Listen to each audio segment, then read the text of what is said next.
Exploration Films. Check us out on the web at explorationfilms.com. The woodpecker is a very special little bird.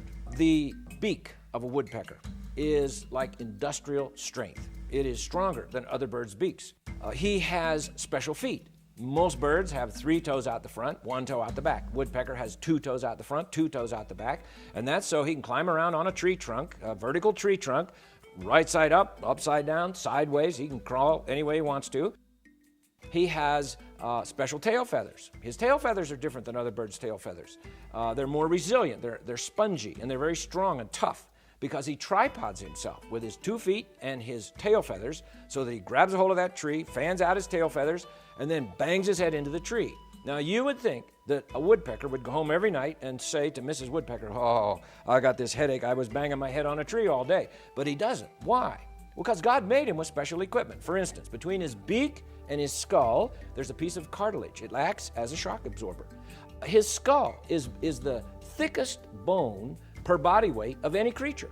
As a matter of fact, brain surgeons study the brains of woodpeckers, how they're hooked in there and everything to help them with like trauma people in accidents that they need to put their brains back in there.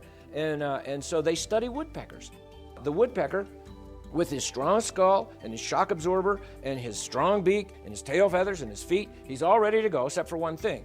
Once he drills his hole, he's got to get that bug out of the tree because that's lunch. All right, well, how's he going to do that?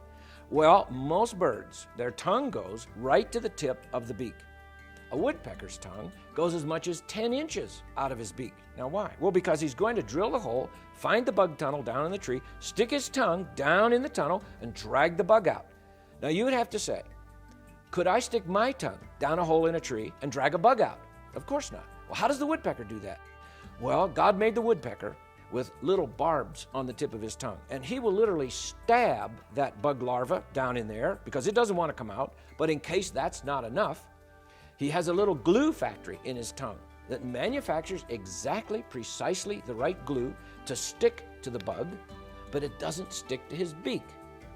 And so he pulls that bug into his mouth. Now we have a problem. If evolution is true, let's say over hundreds of thousands of years, this woodpecker got all this equipment, and then he glues his tongue to a bug and he swallows the bug. What just happened to his tongue? He just swallowed his tongue. You know, he dies, he just strangled himself, okay? But he doesn't. Why?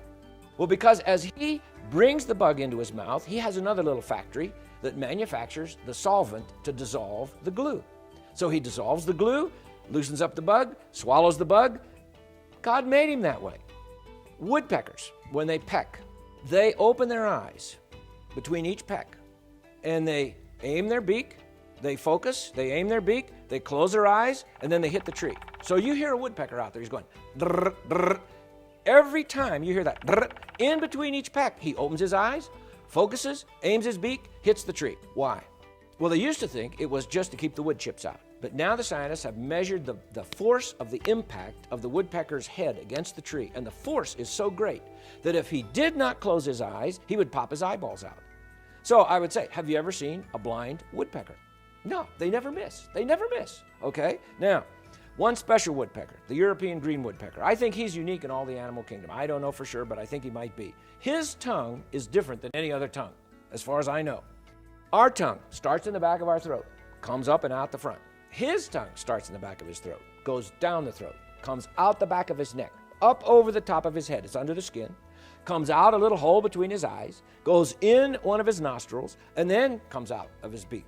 And you would have to say, now how does that evolve? I've asked evolutionists that question. I've said, now you tell me, how and where did that tongue come from? They don't have a clue. They can't tell me. I'm saying, well, you're telling me that this bird evolved from some other creature, but there's no other creature that we know of with a tongue like that. How did that happen? They don't have any idea. I think there are very bright people who study science and do a good job of it, but all of a sudden they get to a point where they have to decide, did this thing happen over long periods of time somehow? Or, boy, it sure looks like it could have happened just bang, just like it is. And then if they discover, hey, I have no way of describing this thing in terms of evolutionary science, they're faced with the other option, which is maybe a designer and a creator And they say, I don't want to go that way, okay? So they suppress that evidence. And so many of the things that I studied, we had to search just to find information on them because they are not in the textbooks. They just don't put them in because they have no way to explain it. And so they just ignore it. Exploration Films, where curious truths and uncommon minds meet.